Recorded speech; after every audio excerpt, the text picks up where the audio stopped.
What's going on, everybody? Welcome back to another episode of Get Weird with me, your host. I am excited about today's episode. Obviously, last week we did the Green Children of Woolpit, England. Fantastic case. And now we're just going to continue one more episode of weird coloring and pigmentation of human skin. Okay? Could also explain possibly why the Green Children of Woolpit were green.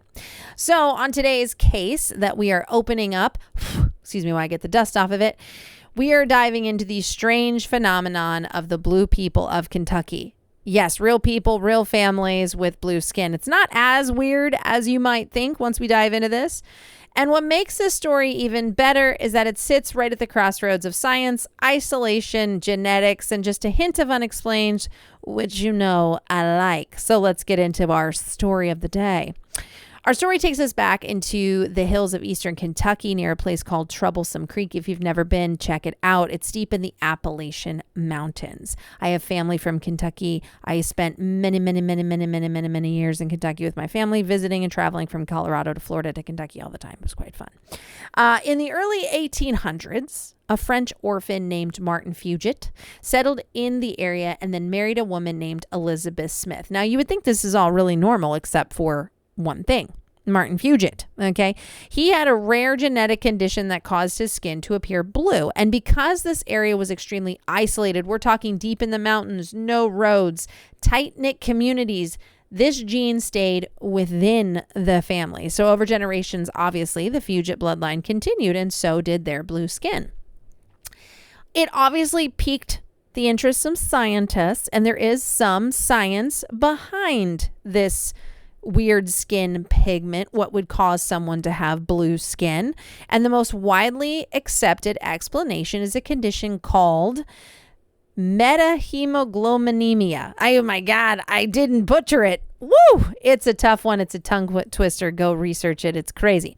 But this rare blood disorder is actually where the blood carries less oxygen than normal. So instead of the bright red oxygen-enriched blood, it actually becomes darker, almost like a chocolate colored, which gives the skin a bluish tint, which is really cool. So in the case of the Fugate family, both parents carried the recessive gene, which would have been Martin Fugate's family.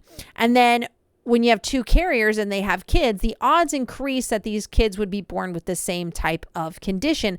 And isolation led to the generations of genetic mutation over the years. And what's wild, okay, is that this condition can sometimes be treated today with something as simple as methylene blue dye, which will restore natural oxygen into your blood level. Okay, this is just fascinating to me. And yes, it's irony, okay? You can treat blue skin with blue dye. I mean, what? Yeah, it's crazy. I know. So here's where it gets fun for everybody is that these individuals, the blue people of Kentucky, they didn't stay hidden forever. Nope. They began appearing in media and media headlines around the 1960s when doctors and researchers started to study the family more closely. There is probably one of the most famous modern cases was in 1975 when a baby was born with the noticeably blue skin. Doctors were stunned until they traced this little boy's lineage back to the Fugate family. I think the baby's name was like Benji Stacy or something like that. The Stacy family, Stacy boy, if you want to look it up. And their study and their story gained traction and actually has appeared in many documentaries, medical journals, and there was a new special on Dateline, NBC. I don't know if anybody ever saw it. It was very good. And countless online articles, and of course, so many YouTube channels have, dove into this case. And this wasn't really some supernatural lore of like, did you hear about the blue people? No. Yeah, they're real. What? No, they're not. No, this was this was truly documented, studied, and medically explained, for the most part, what they believed was the real case. And yet, for me, and for most people that hear this, it still feels a little unreal, right? A little surreal, maybe. I don't know, unreal, real, just crazy, weird. That's how I like to put it.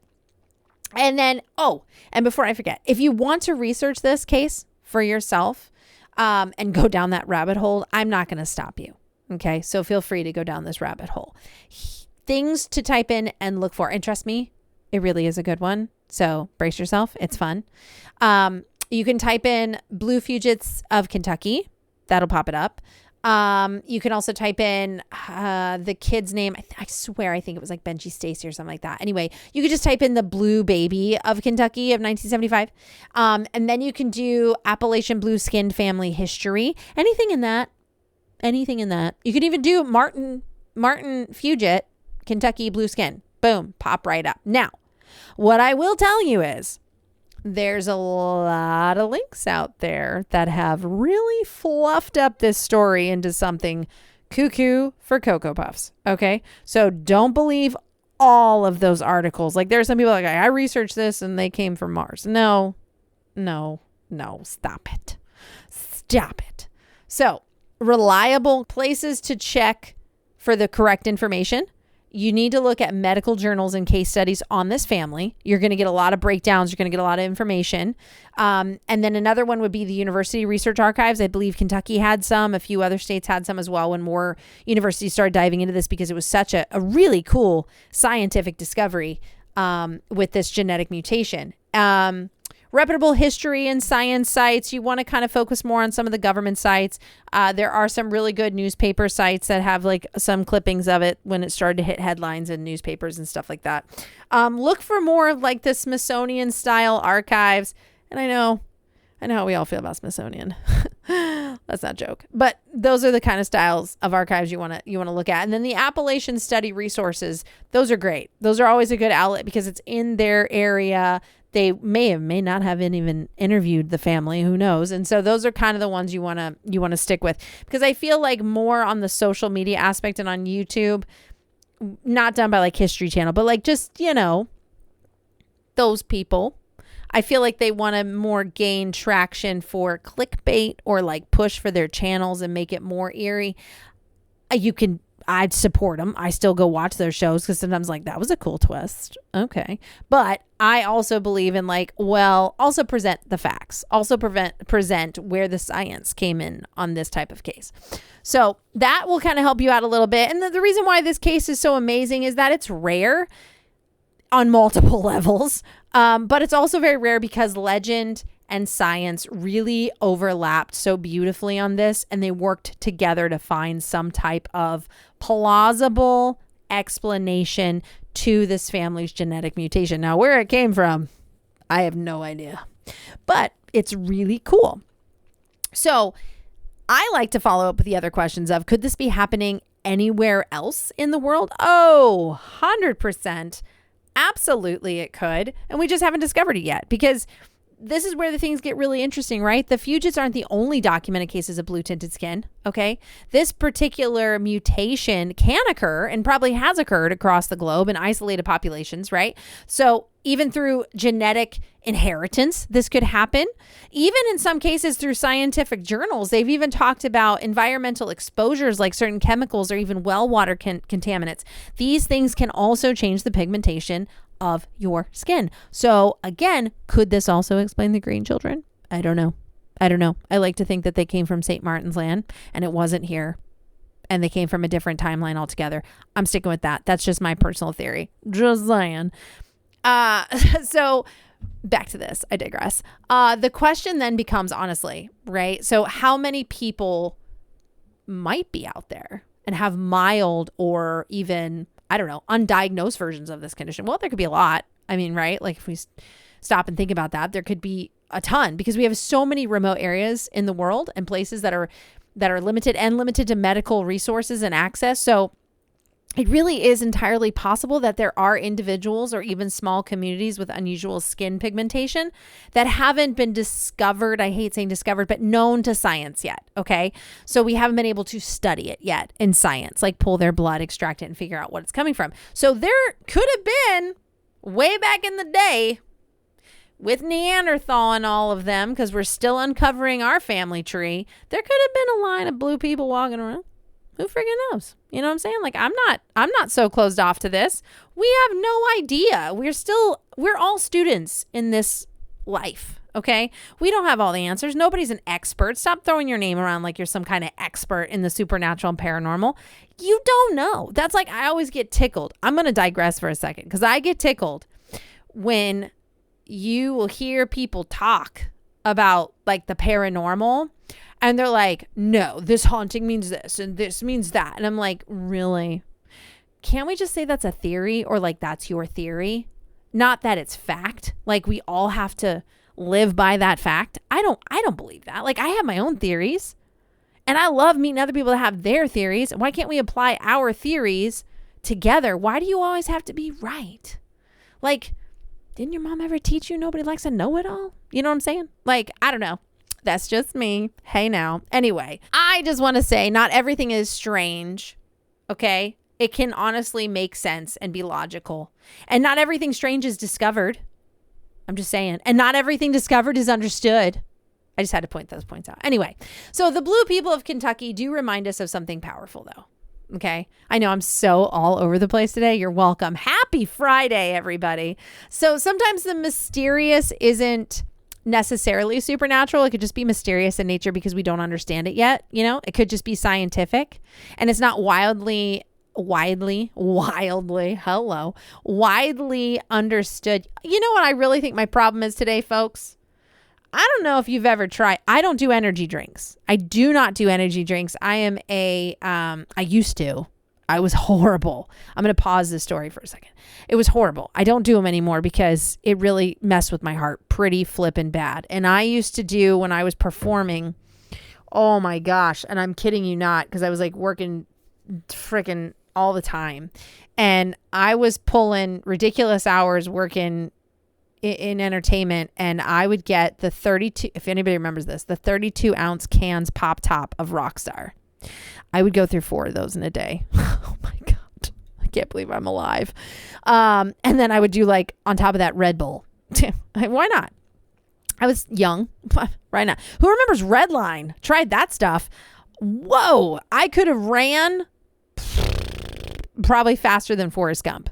I'm going to be honest with you. So I started trying sparkling ice. Sounds so pretty. Yep. Kiwi strawberry. Anyway, it has a lot of vitamins in it, 0 sugar, a lot of B vitamins, and a lot of B12, B6s.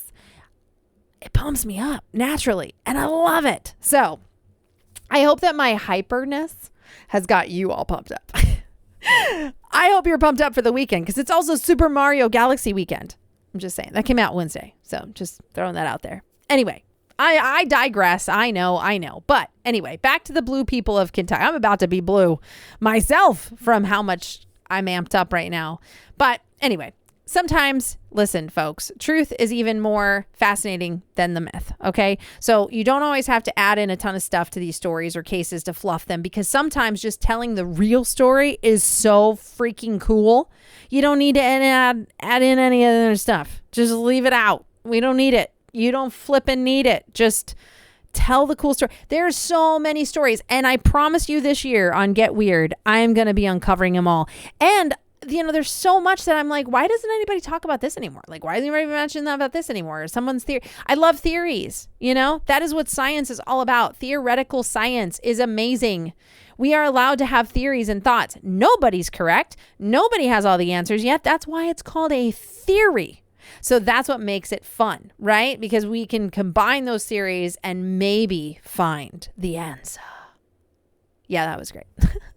So anyway, for me, the blue people of Kentucky is great because it's really not about a story of fear, right? It's more about curiosity, exploration. You know, you're discovering these people with this, genetic mutation.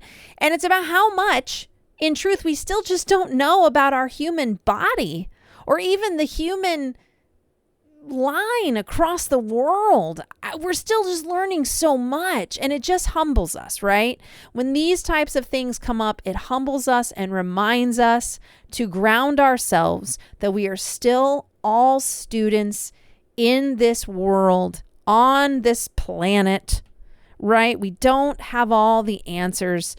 We are not, I'm not even gonna go there. You already know what I'm gonna say, but we are still learning. And it is okay to keep learning. Like I say, nobody likes to know it all. Just have your theories. Be open to theories. Be open to being humble. Take your ego out of the picture. Nobody likes that either. Just be a good person, and just allow yourself to be open and open-minded and curious to the opportunities and the discoveries that could rewrite our history. And it could happen today.